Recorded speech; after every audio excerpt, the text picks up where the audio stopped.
Heartbeat শুনতে পাও বাবা? প্রথমবার আমি ওকে দেখলাম, ওর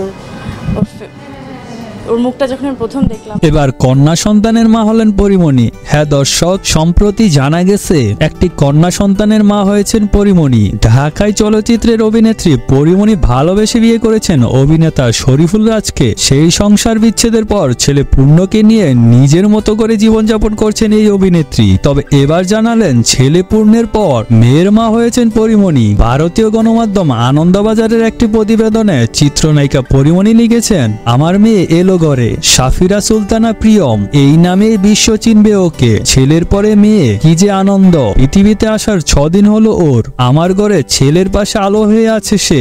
আমি ওকে দত্তক নিয়েছি। নিয়ম মেনে সই করার সময় মনে হলো আল্লাহ আবার আমার জন্য কিছু করলেন। জীবনে কোনোদিনও কিছু নিয়ম অনুযায়ী বা পরিকল্পনা করে করিনি আমি, তাই আল্লাহ আমার জন্য যা যা চেয়েছেন তাই মাথা পেতে নিয়েছি। সে পরীর মতোই আমার কোলে চলে এলো। কোলে যখন নেই মনে হয় আমার নাভি কেটেই ও এসেছে। তবে ওর ছবি এখন দিচ্ছি না, কেউ রাগ করবেন না, মা তো আর কিছুদিন যাক। পরিমণি আরো বলেন, আমি যা মন থেকে চাই তাই করি। কে কি বললো সেসব নিয়ে কোনোদিনও ভাবিনি। কে বলেছে বাবা ছাড়া সন্তান মানুষ করা যায় না? কে বলেছে জন্ম দেওয়া বাবা মা ছাড়া সন্তান মানুষ হয় না? এই সব নিয়ম সমাজের তৈরি। এই তো আর কয়েকদিনের মধ্যেই মাতৃ দিবস নিয়ে হইচই হবে, কিন্তু সেখানেও তো কৃতিত্বের আদলে তৈরি করা মেয়েদের জয়গান। এসব কিছু থেকে নিজেকে সরিয়ে কাজ আর সন্তানদের নিয়ে বাঁচবো আমি। এখন রাতের দিকে সব শান্ত হয়ে আসার পরে একদিকে ছেলে আর অন্যদিকে মেয়ের মাঝখানে যখন